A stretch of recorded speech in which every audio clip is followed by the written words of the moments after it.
Oke,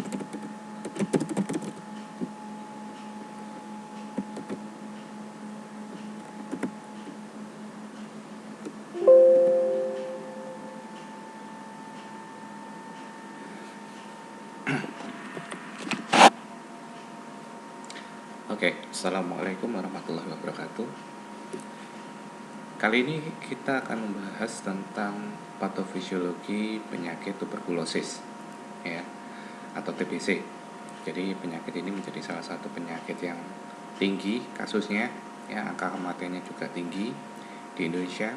Jadi bahkan kalau dibandingkan dengan kasus COVID, jadi tuberkulosis ini masih paling banyak ya menyebabkan tingkat kematian. Ya, namun kenapa COVID kemarin lebih menarik ya karena memang sifatnya pandemi ya, dalam waktu beberapa 1-2 tahun benar-benar angka kematiannya melonjak tinggi. Itulah kenapa semua ya, dan terjadi di semua negara, sehingga menjadi fokusnya adalah COVID. Namun dari segi kematian, tuberkulosis atau TBC ini masih menjadi yang tertinggi saat ini di Indonesia khususnya.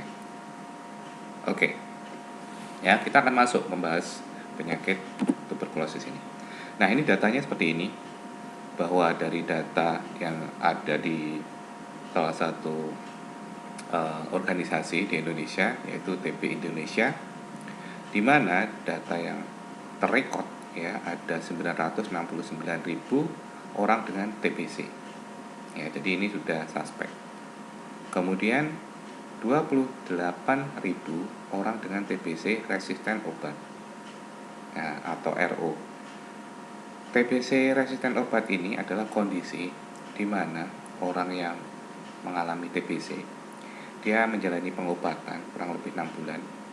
Namun, ya, karena beberapa faktor, salah satunya adalah tidak rutin minum obat, ya, obatnya terputus, sehingga bakterinya, ya, TBC-nya itu mengalami kebal atau resisten terhadap obat tersebut. Ya, obatnya macam-macam, nanti akan saya tunjukkan, ya. Baik itu secara keseluruhan semua obat atau pada beberapa obat, misalnya rifampicin-nya dia resisten, atau mungkin isoniazidnya ataupun yang lainnya, ya, resisten. Sehingga kalau resisten apa? Ya harus diobati di fase 2, ya, pengobatan dosisnya yang berbeda, pengobatannya pun berbeda. Ya, jadi ada pengobatan fase lanjutan. Nah, pada TBC resisten obat ini atau RO ini yang menjadi salah satu TBC yang mengancam kematian, ya, karena ya tadi di tahap awal tidak terobati sehingga resisten kuat. Kemudian juga penyebarannya pun sangat beresiko, ya. Artinya kalau yang awal tadi dia sifatnya masih dengan pengobatan awal sudah bisa sembuh, ya, namun karena tidak rutin akhirnya resisten, ya, artinya kan fasenya sudah beda tingkatannya, sehingga ketika menularkan ya ke orang lain ini jauh lebih mematikan, ya, si TB RO ini. Oke, dan ini angkanya cukup fantastis ya, 28.000. Oke. Ya, dari 969.000 yang suspek TBC. Oke, kemudian angka kematiannya ini luar biasa, 144.000. Ya, 144.000 angka kematiannya. Kemudian keberhasilannya 86% untuk saat ini. Ya. Jadi kalau cukup untuk cakupan cukup baik 86%, namun target di Indonesia sendiri di tahun 2030 bebas TB. Ya, artinya targetnya masih ada sekitar 14%, ya, 14% untuk mampu nantinya 100% 100% pengobatan, artinya tidak ada yang mengalami TBC di Indonesia. Itu targetnya di 2030. Oke, jadi dari data ini kita melihat bahwa ternyata TBC itu sangat luar biasa, ya. Angka kasusnya tinggi, angka kematiannya tinggi, resistennya pun juga tinggi. Itulah kenapa TBC ini menjadi salah satu penyakit yang difokuskan untuk diobati.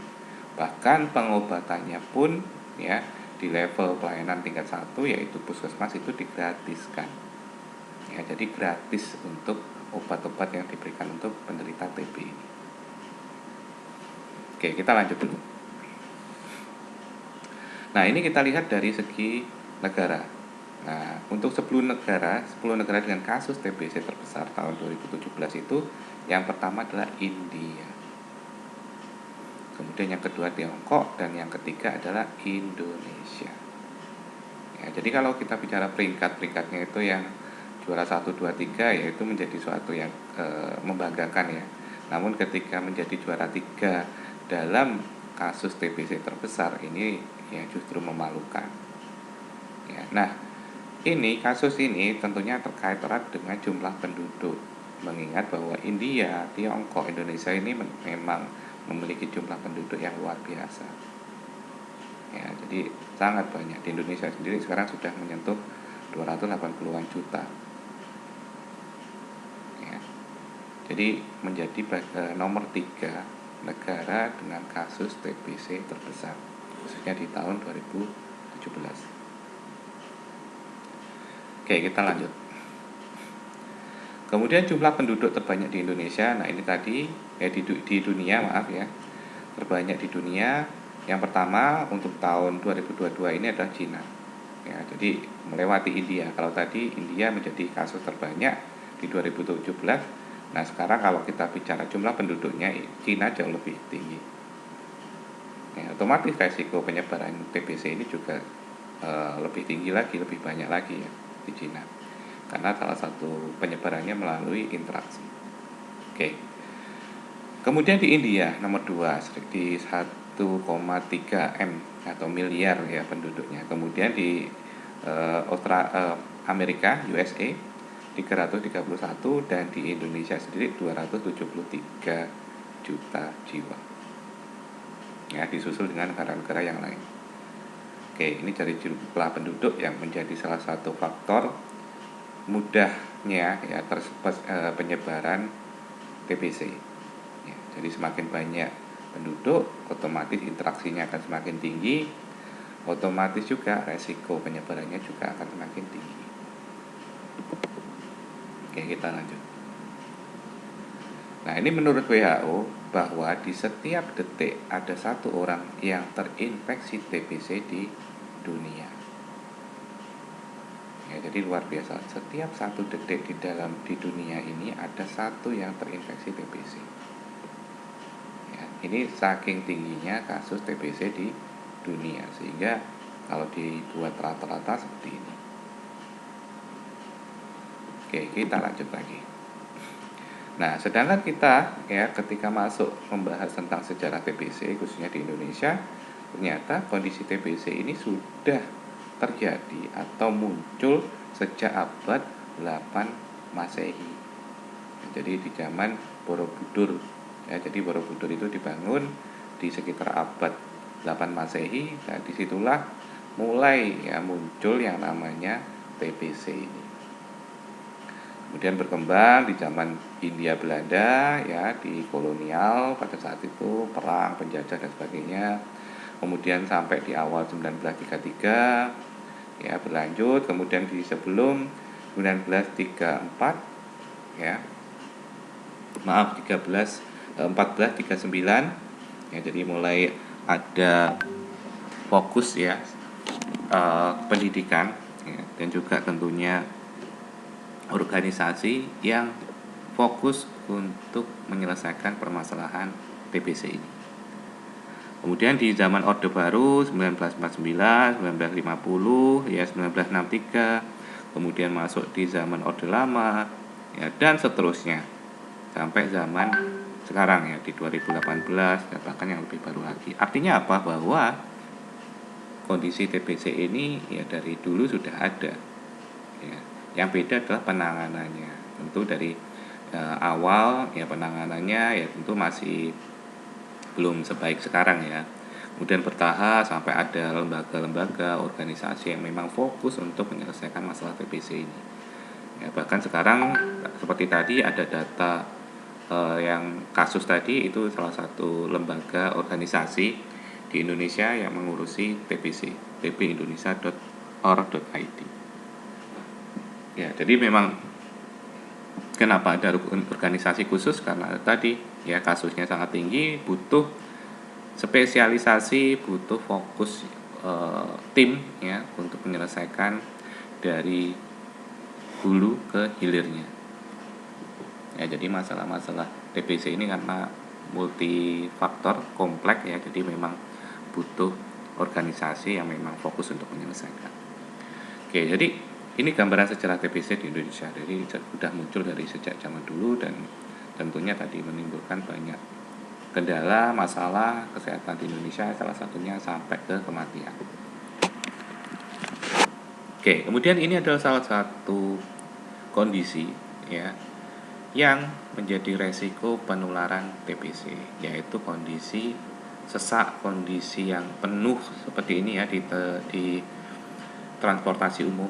Ya, ini salah satu transportasi umum di Jakarta yang sangat rame ya di setiap hari, khususnya di jam-jam kerja, yaitu KRL.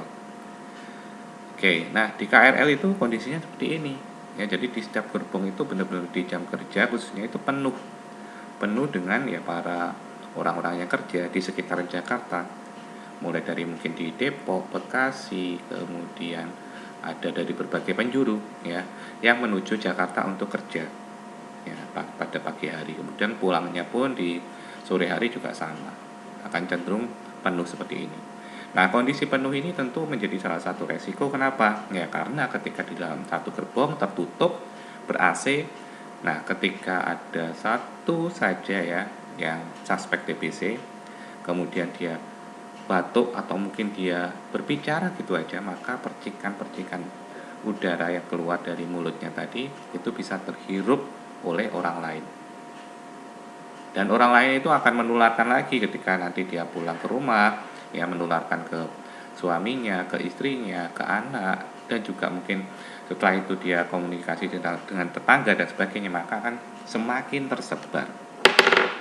Inilah kenapa bahwa TBC itu begitu luar biasa penyebarannya, kasusnya sangat tinggi ya karena tadi mudahnya proses penularan dari TBC ini.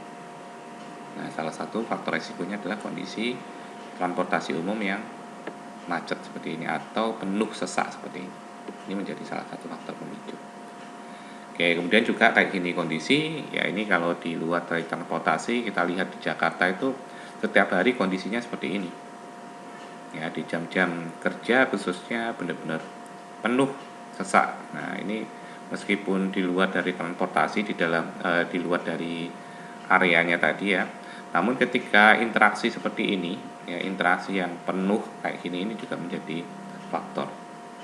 Ya, dengan banyaknya orang yang datang ke Jakarta, kemudian mereka masing-masing kerja, ya ketemu orang dengan orang dan sebagainya, ya komunikasi, ngobrol, ketawa dan sebagainya, kemudian pulang, ketemu dengan keluarganya dan sebagainya. Nah, ini proses penularannya sangat cepat, ya berlangsung cepat sehingga tahu-tahu nanti angkanya akan tinggi. Ya begitu ada yang bergejala batuk lebih dari 2 minggu itu menjadi salah satu indikasi atau kewaspadaan bersama.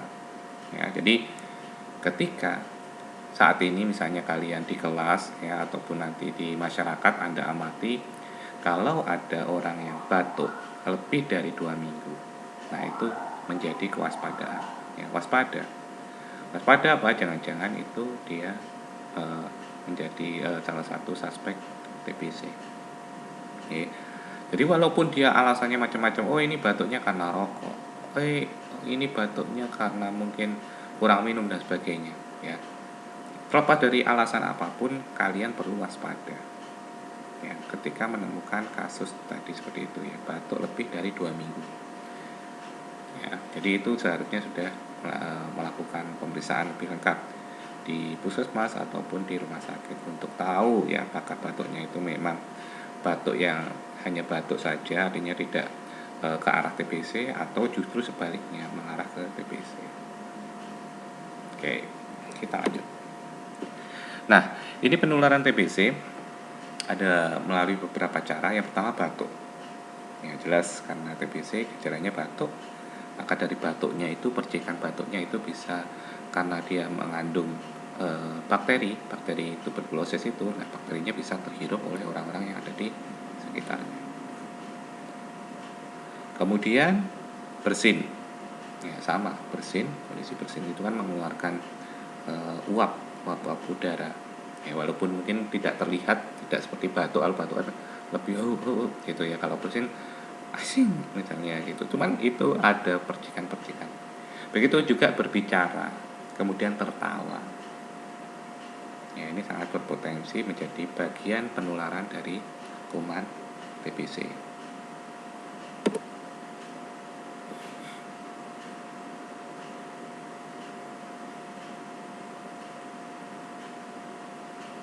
Oke, kemudian faktor penularan TBC, ya.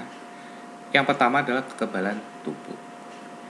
Di sini tertulis 5%. Jadi TBC itu, bakteri itu tadi ya, ketika masuk ke tubuh seseorang, namun kekebalan tubuh seseorang itu bagus ya, dalam kondisi prima, sehat, maka untuk terjadi menjadi suspek TBC, artinya TBC-nya itu menyebar ke paru-paru, itu sebesar 5%.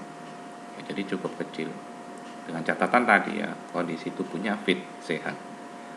Ya, jadi peluang untuk mengalami TBC atau di paru-parunya itu tadi terinfeksi bakteri Mycobacterium tuberculosis ini, jika kekebalan tubuhnya bagus, ini hanya 5% saja. Oke, kemudian untuk berikutnya, banyaknya droplet, ini persentasenya 15%. Artinya tadi kondisinya prima, namun droplet yang masuk itu banyak, sehingga sistem di tubuh kita, khususnya leukosit ya, kemudian imun di tubuh kita itu melawannya, kewalahan karena saking banyaknya droplet atau kuman yang masuk, sehingga ya melemahkan tubuh kita, sehingga akhirnya yang menang adalah bakteri tersebut menguasai khususnya di paru-paru. Oke, ini persentasenya 15%. Kemudian lanjut, faktor lingkungan. Faktor lingkungan itu apa ya? Mulai dari rumah misalnya, di rumah masing-masing. Ketika rumahnya itu tertutup, kemudian rumahnya itu sempit, tidak ada ventilasi, ya ini faktor resikonya 30%. Ya, jadi begitu ada satu orang yang mengalami TBC di dalam rumah itu, karena tadi lokasinya atau kondisi rumahnya tertutup, kemudian kecil, sesak ya, apalagi banyak keluarga di dalam satu rumah itu, maka kemungkinan penularan ke anggota keluarga yang lain itu 30% ini. Kemudian ya, selanjutnya adalah durasinya.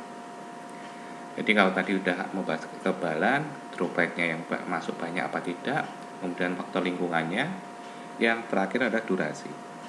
Semakin lama durasi paparan, maka semakin berpotensi terjadi penularan TBC.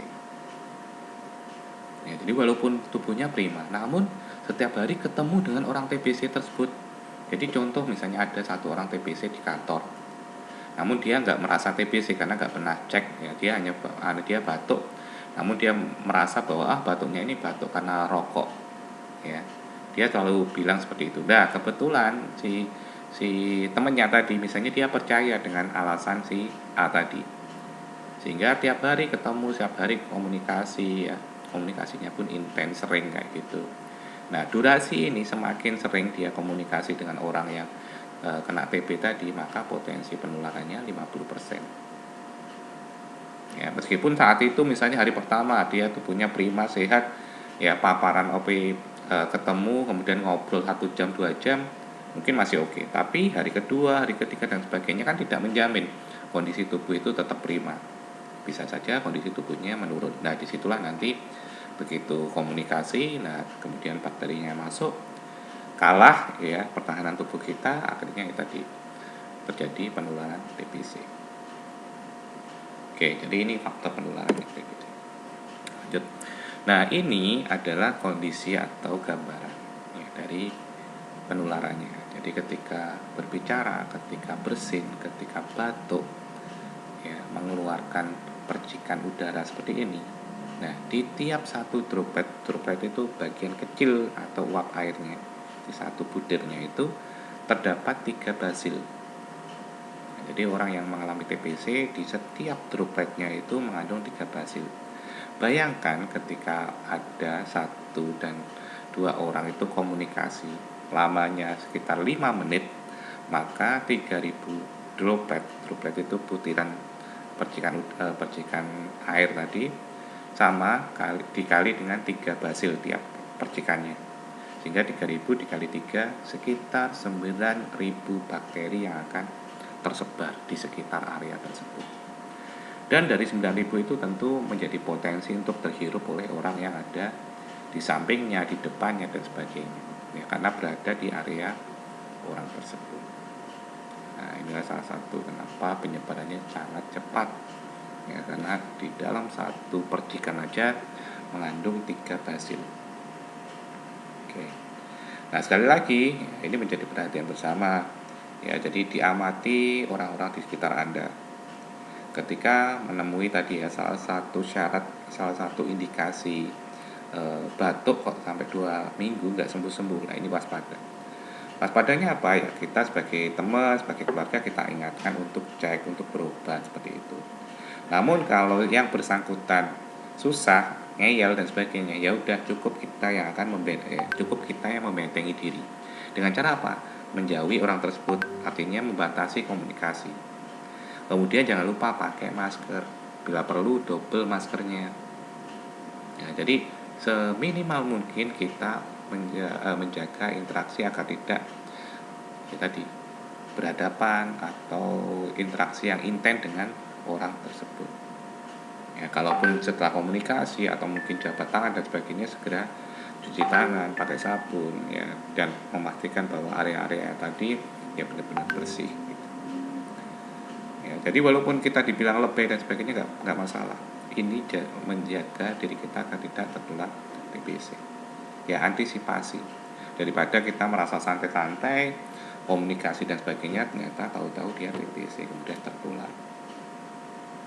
Ya, jadi sekali lagi TBC itu angka kejadiannya tinggi, khususnya di NTB sendiri masih tinggi angka kejadiannya. Jadi hati-hati dan waspada terhadap berbagai potensi.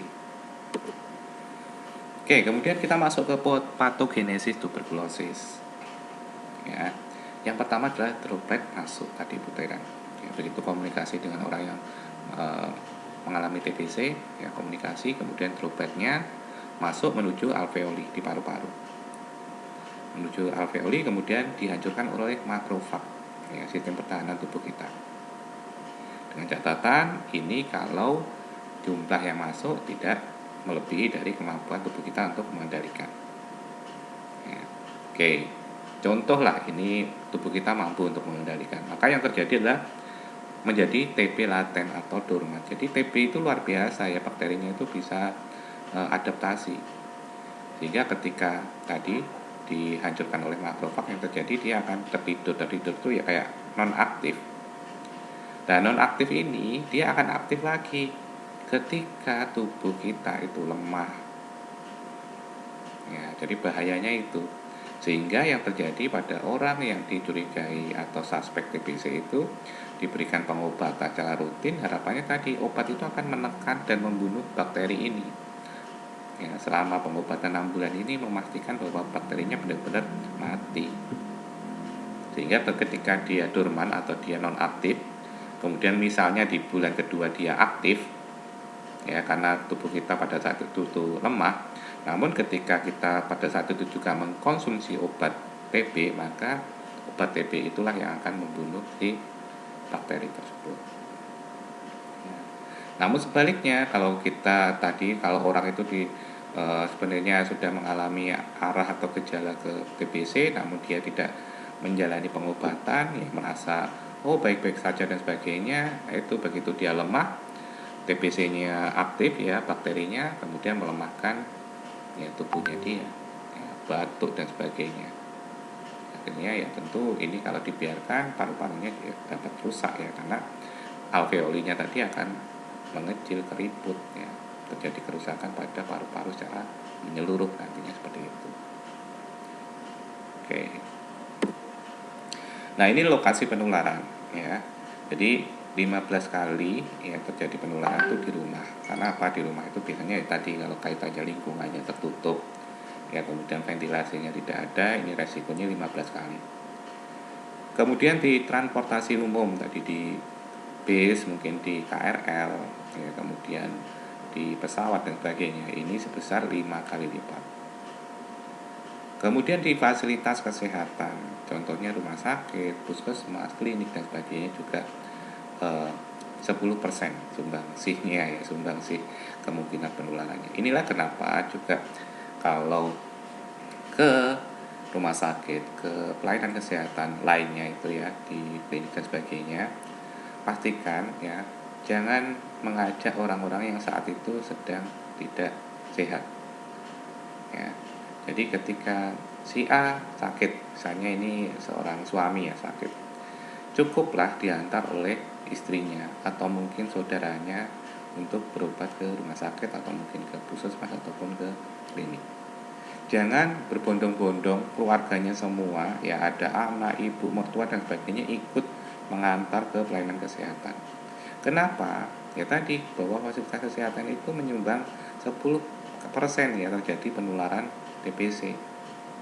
Ini baru kita bahas TBC, belum penyakit-penyakit yang lainnya. Ya, apalagi mengajak anak-anak ke rumah sakit. Nah, ini sangat tidak diperbolehkan, tidak direkomendasikan. Ya, dengan alasan menjenguk dan sebagainya. Kenapa? Ya ini tadi. Karena di rumah sakit, di pelayanan kesehatan tuh ya menjadi sumber, karena kesana orang tuh dirawat. Nah, dirawat itu kan penyakitnya macam-macam. Nah, ketika penyakitnya itu menular, itu sangat berpotensi menyebar di area-area tersebut. Ya. Jadi kalau kemarin ada kasus anak-anak mengalami COVID, ya ini salah satunya juga karena tadi kebiasaan mengajak anak-anak ke rumah sakit. Nah, itu menjadi salah satu faktor resiko. Oke, kemudian penjara ini juga menjadi salah satu lokasi penularan yang cukup besar ya. Persentasenya adalah 15 kali. Ya, jadi potensinya 15 kali penularan TBC di penjara. Karena kalau penjara itu kan identik dengan tempatnya tertutup, ventilasinya kurang, kemudian dihuni oleh banyak orang ya, jadi di satu sel itu mungkin 4-5 orang atau bahkan lebih. Ya, jadi potensi penyebarannya sangat tinggi. Oke, kita lanjut. Nah, sekarang siapa yang paling beresiko mengalami penyakit TBC ini? Yang pertama adalah anak-anak. Karena secara sistem imun masih belum baik ya dalam menanggulangi berbagai penyakit ya, sel-sel makrofagnya, kemudian imunitasnya masih belum matang dengan baik, sehingga sangat beresiko ketika tertular Mycobacterium tuberculosis ya, bakteri TBC ini akan mengalami TBC si anak tersebut. Oke, yang kedua adalah orang HIV/AIDS ya, karena orang HIV/AIDS itu kan lemah ya imunitasnya akibat HIV-nya. Nah, otomatis dengan adanya kuman TBC masuk, ini akan memperberat atau memperburuk kondisi, sehingga risiko untuk terjadinya penularan TBC sangat tinggi. Kemudian orang usia lanjut atau lansia ya, karena metabolisme sistem kesehatannya juga menurun. Kemudian orang dengan diabetes mellitus ya, ini menjadi catatannya. Jadi diabetes itu menjadi salah satu penyakit yang menjadi banyak penyebab faktor-faktor lain ya, atau menyebab komplikasi yang lainnya, salah satunya TBC ini. Ya, karena orang dengan diabetes itu salah satunya karena peredaran darahnya ini glukosanya tinggi ya, ini merusak peredaran darah. Nah, padahal kita di dalam tubuh kita seluruh organ itu butuh darah. Sehingga kalau darahnya kotor ya, kalau darahnya itu rusak akibat tingginya kadar glukosa, maka akan mengalami gangguan pula organ-organ yang ada di dalam tubuh kita. Nah, karena organnya mengalami gangguan, sehingga ketika ada kuman dan sebagainya, otomatis kemampuan tubuh untuk melawannya juga akan semakin rendah. Oke, seperti itu ya. Kemudian perokok, karena perokok memang menjadi salah satu pemicu. Kenapa? Karena perokok, dengan orang merokok itu maka paru-parunya akan mengalami gangguan. Ya, mengalami gangguan dalam arti ya akan alveolinya secara bertahap ya, kemudian bronkus dan sebagainya mengalami masalah. Ya, saya rasa kalian sering lihat video-video orang yang merokok dengan tidak merokok itu, kalau diilustrasikan dengan paru-paru itu yang merokok itu benar-benar paru-parunya hitam, penuh dengan tadi zat-zat nikotin, tar dan sebagainya yang melekat pada paru-paru. Sedangkan kalau yang sehat ya dia akan cenderung bersih. Ya, artinya apa? Kalau sudah mengalami terkena dampak dari rokok ditambah lagi masuk kuman TBC akan jauh lebih mudah terserang TBC ini. Ya, resikonya jauh lebih tinggi. Kemudian yang keenam adalah orang kontak erat. Ya, artinya tadi kalau dalam satu rumah ada yang terkena TBC, karena dia tiap hari ketemu, ya maka potensi untuk penularannya juga tinggi. Oke, kita lanjut. Nah, kita masuk ke gejala TBC. Gejala utamanya adalah batuk terus-menerus. Ya, tadi saya sampaikan salah satu yang bisa kalian amati adalah ketika menemui seseorang batuk kok lebih dari 2 minggu, maka kalian waspada. Ya, waspada. Kalau itu keluarga kalian, ingatkan untuk berobat, untuk ke pelayanan kesehatan, untuk cek kondisinya. Namun kalau tidak mau atau itu adalah mungkin bukan orang dekat Anda, maka Anda yang harus jaga diri. Gunakan masker, ya minimalkan ketemu dengan orang tersebut. Ya, kalaupun Anda sempat berbicara dan sebagainya atau mungkin jabat tangan, segera cuci tangan ya dengan sabun, dengan air yang mengalir. Oke, seperti itu. Kemudian gejala lainnya adalah demam, meriang, berkepanjangan, tidak sembuh-sembuh, ya sesak napas, nyeri dada, kemudian berat badan menurun. Nah, ini juga salah satu tanda khasnya juga pada TBC ya. Kemudian kadang dahak bercampur darah, nafsu makan menurun, keringat di malam hari. Nah, ini menjadi tanda-tanda kita perlu waspada ketika menemui seseorang yang dengan gejala-gejala yang seperti ini. Oke, kemudian gejala TBC pada anak. Ya, ada demamnya, kemudian berat badan turun, lesu, ya tidak aktif, ya batuk lama lebih dari 2 minggu. Nah, ini juga menjadi kewaspadaan. Jadi angka kejadian TBC pada anak-anak itu juga cukup tinggi ya. Ya, bahkan di sekitar kita juga banyak seperti ini. Dan sekali lagi sering diremehkan, ya dianggap ini batuk biasa seperti itu. Padahal tadi kalau batuknya kurun waktu 2 minggu lebih kok tidak sembuh, itu menjadi kewaspadaan bersama. Harus dicek lab, harus ke pelayanan kesehatan untuk mendapat perawatan yang lebih baik. Jadi jangan mengandalkan obat warung aja. Obat warung itu kalau misalnya batuk 3 hari kok nggak sembuh, kasih obat warung nggak masalah. Ya, namun kalau tidak ada perbaikan, ya kondisinya masih sama, ya harusnya segera ke pelayanan kesehatan untuk mendapatkan pengobatan yang tepat. Ya, nanti ketemu dokter akan cek dan sebagainya, kemudian akan memberikan obat sesuai dengan kondisi anak tersebut. Oke, lanjut. Gaya hidup sehat dan pencegahan TBC. Nah, ini yang menjadi salah satu yang bisa dilakukan ya untuk meminimalkan resiko penularan. 1, menjemur alas tidur agar tidak lembab. Ya, khususnya kalau apalagi tadi ya kalau ruangannya tertutup, ber-AC, ya ini potensi ya. Jadi salah satu yang bisa dilakukan adalah sering-sering menjemur alas tidur. Kemudian membuka jendela, ya biarkan ventilasi itu masuk, ya matahari, udara dan sebagainya masuk ke dalam area. Jadi ada pergantian sirkulasi di ruangan. Olahraga teratur ya menjadi salah satu kunci untuk tubuh tetap fit. Kemudian imunisasi BCG, ya jadi imunisasi yang membuat tubuh kita lebih kuat imunnya nanti. Makan makanan yang bergizi, ini menjadi salah satu hal penting ya. Jadi jangan disepelekan makanan itu, karena kondisi kita sakit drop ya. Kalau makanannya bergizi, ini akan sangat membantu untuk memulihkan kondisi kita lebih cepat. Kemudian tidak merokok ya, karena tadi merokok akan memperberat kerja paru-paru kita, sehingga ketika terjadi penularan TBC akan jauh lebih cepat dengan kondisi orang yang merokok. Oke, nah ini ada kampanye ya, yang saat ini digaungkan pemerintah adalah TOS TBC. Ya, jadi merupakan akronim dari temukan tuberkulosis, obati sampai sembuh TBC. Ya, jadi temukan itu tracking. Jadi di tracking karena memang tadi fenomena gunung es ya, banyak orang yang bergejala ya, namun dia merasa sehat. Ya, dia enggan atau takut ke pelayanan kesehatan. Ya, bahkan kalau kita bicara kemarin KKN ya, pendataannya salah satunya adalah ada beberapa yang mendata terkait TBC ini dengan pemberian untuk diperiksa seputumnya. Namun banyak yang enggan, artinya dia menolak untuk diperiksa karena tadi mungkin dia salah satu penganut yang takut ya ketika dicek nanti ketahuan penyakitnya ya, padahal justru sebaliknya ya, justru kalau ketahuan segera diobati maka tingkat kesembuhannya ya tentu akan lebih tinggi. Namun masyarakat kita faktanya seperti itu, masih banyak yang takut berobat.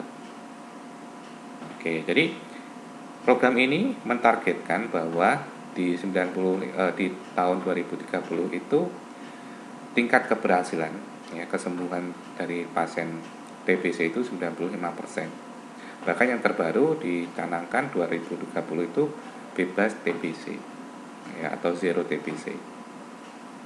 Oke, jadi seperti itu. Jadi ini targetnya pemerintah bahwa 2030 zero TBC, tidak ada lagi TBC di Indonesia. Dengan cara apa ya tadi, kerjasama bersama lintas sektor untuk sama-sama memberantas TBC. Oke, kemudian kita masuk ke tahap eliminasi. Ya, tahap eliminasi. Jadi pada tahun 2016 ya yang dilakukan ya khususnya tadi penanganan TBC ini melalui berbagai cara. Yang pertama melalui penguatan PPM, public private mix ya, kemitraan tadi lintas sektor. Kemudian penemuan kasus aktif, kemudian pemanfaatan TCM. TCM itu tes cepat molekuler ya. Ini salah satu metode cepat untuk mendeteksi ya adanya bakteri tuberkulosis. Dan mikroskopis ya, ini yang menjadi gold standarnya adalah mikroskopis ini. Kemudian desentralisasi kegiatan di lintas kabupaten kota, artinya tidak hanya secara pusat di Jakarta, tidak hanya pusat secara nasional, namun benar-benar di tingkat kecil ya kabupaten kota benar-benar diterapkan kegiatan-kegiatan untuk tracking ya khususnya penemuan kasus TBC ini. Kemudian penguatan regulasi dan kepemimpinan program, artinya memang harus ada program khusus baik itu di tingkat kabupaten kota ataupun di tingkat puskesmas untuk mencapai tadi ya di target 2030 zero TBC. Dan seterusnya, ini beberapa tindakan yang dilakukan di tahun 2016. Kemudian di tahun 2020 ya mempertahankan cakupan pengobatan ya di atas 70%. Kemudian optimalisasi desentralisasi kegiatan TBC di kota dan kabupaten. Jadi berfokus pada lingkup kecilnya. Kemudian mencegah pembiayaan katastrofik TBC. Artinya apa? Katastrofik TBC ini ya pembiayaan yang berlebihan pada TBC. Jadi kalau saat ini ya hampir semua kasus ya kan ada pengobatannya macam-macam yang tentang pengobatan. Nah ini untuk TBC sendiri untuk saat ini masih digratiskan pengobatannya ya, dengan harapan tadi dapat menekan angka kejadiannya. Sebaliknya kalau TBC ini nanti ke depan dibebankan ya kepada masyarakat atau si penderita, tentu akan menjadi nanti kasusnya bisa naik lagi, sehingga di sini mencegah pembiayaan katastrofik TBC. Jadi untuk TBC ini dibebas biayakan, jadi digratiskan untuk pengobatannya. Oke, kemudian penguatan penilaian faktor, maksimalisasi pemanfaatan diagnosis TCM tadi dan mikroskopis beserta yang lainnya. Oke, tahap 3 di 2025 ya, yang dilakukan mempertahankan cakupan pengobatan di atas 80%, jadi naik dari sebelumnya. Kemudian menerapkan cakupan semesta untuk TBC, jadi lebih luas lagi, tidak hanya di lingkup kabupaten kota. Kemudian tetap mengendalikan pembiayaan katastrofik TBC, kemudian akselerasi pengobatan profilaksis dan pengobatan TBC laten. Jadi lebih fokus lagi TBC yang kayak tadi, yang RO tadi itu menjadi penanganan utama untuk segera diatasi. Inovasi diagnosis TBC ya, jadi melalui penelitian ya, mungkin dari cara pengawasan obatnya atau mungkin teknik metodenya dan sebagainya, diharapkan bisa membawa sumbangsih untuk mempercepat penurunan kasus TBC. Oke, dan seterusnya ya. Di tahun 2030 harapannya di Indonesia 90% penurunan insiden TBC dan 95% penurunan kematian TBC. Ya, namun yang terbaru lagi sudah diupdate bahwa target 2030 itu zero TBC. Harapannya seperti itu. Jadi tidak hanya 90% namun zero TBC, tidak ada TBC lagi di Indonesia. Itu harapan dari pemerintah dan tentunya semua masyarakat di Indonesia. Oke. Nah, obat pencegahannya, ya ini adalah obat-obat yang diberikan pada pasien dengan TBC. Ya, ada isoniazid, ya, kemudian ada rifampicin, ya, dan beberapa obat yang lainnya. Tujuannya tentunya untuk mencegah ya tadi TBC itu menyebar ke organ-organ lain. Ya, seperti itu. Kemudian juga menekan tadi kondisi selama 6 bulan itu, memastikan bahwa ketika kuman TBC-nya dorman atau non aktif, kemudian aktif lagi, masih bisa ditangani, bisa ditekan atau dibunuh dengan obat-obat TBC. Ya, oleh karena itu pemberiannya memang harus rutin selama 6 bulan. Oke. Nah, ini etika batuk yang bisa kita lakukan. Ya, antisipasi artinya kita nggak tahu apakah diri kita itu dalam kondisi sehat atau tidak, sehingga minimal kita tidak membahayakan orang lain. Dengan cara gunakan masker, tutup mulut dan hidung, ya. Jadi kalau batuk pun diginiin ya, batuk itu kenapa harus siku? Karena kalau kita pakai tangan, kita kemudian lupa, mungkin tangan kita nanti pegang mulut ya, atau mungkin pegang kepala dan sebagainya, maka bisa terkontaminasi. Namun kalau bagian siku seperti siku dalam seperti ini akan lebih aman. Tutup mulut dan hidung dengan tisu ya ketika bersin, kemudian membuang bekas tisu tadi ke tempat sampah ya, jangan asal dibuang gitu aja, apalagi di jalan raya ya, karena potensi terbawa angin. Kemudian cucilah tangan dengan menggunakan air mengalir dan sabun ya, jadi tidak hanya air aja tapi menggunakan sabun ya, untuk memastikan bahwa ketika ada kontaminasi bakteri di tangan kita bisa mati bakterinya. Oke, kemudian cara mengeluarkan dahak yang benar ya, ini bisa langsung berdahak gitu kalau memang bisa dahak, kalau tidak bisa melakukan aktivitas ringan, misalnya berlari, mungkin jalan sehat ya, jalan minimal kayak gitu. Kemudian bisa juga dengan konsumsi minuman-minuman yang hangat, karena itu akan memicu lendir untuk dapat keluar ya, untuk mendahakkan tadi. Oke. Dan pemeriksaan TBC sendiri untuk cek sputumnya biasanya dilakukan banyak 2 kali ya, pada sewaktu, jadi pada saat pertama kali datang ke puskesmas ya, kemudian yang kedua adalah hari kedua pada pagi hari langsung dicek ya. Jadi di 2 kali kondisi ini untuk memastikan bahwa benar-benar ada atau tidak TBC, kuman TBC pada sputum tadi, atau istilahnya tes BTA, bakteri tahan asam ya, memastikan seperti itu, positif atau negatif.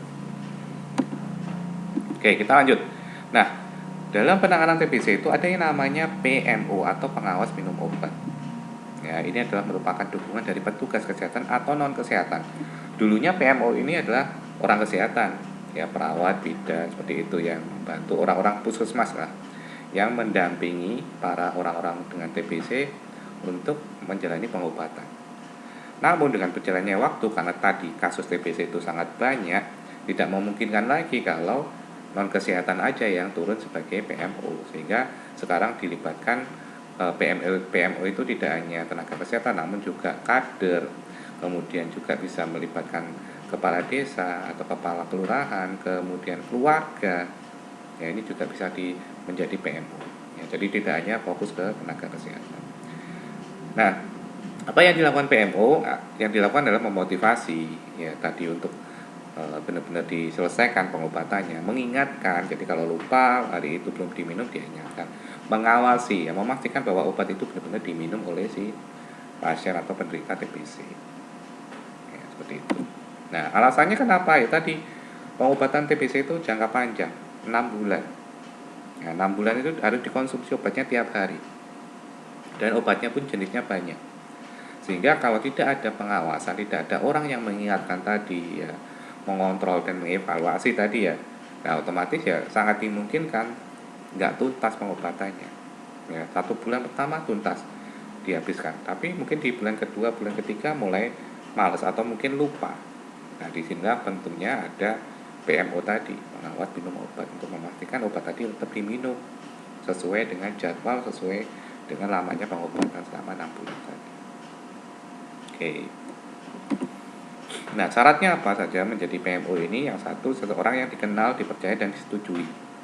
Kenapa? Ya, karena tadi harus mempunyai trust dengan si pasiennya. Karena kalau tidak dikenal, tidak dipercaya, ya otomatis ya siapa ibaratnya tiba-tiba datang ya, kemudian memberikan informasi, oh ini harus diminum sekian-sekian kayak gini tiap hari, mengingatkan, ya itu saya rasa kurang kurang mengena ya, nggak berhasil. Ya, jadi harus yang dikenal, dipercaya dan disetujui. Baik itu tokoh masyarakat, mungkin kepala desanya, kader, ya itu bisa. Kemudian bersedia dilatih atau mendapatkan penyuluhan. Nah, karena yang namanya informasi pengetahuan itu kan terus berkembang, sehingga ketika ada informasi yang update terkait penanganan TBC ya, ataupun yang lainnya dari puskesmas, dari provinsi dan sebagainya, maka bisa menjadi bagian untuk orang-orang yang dilatih. Ya, jadi PMO itu menjadi apa ya?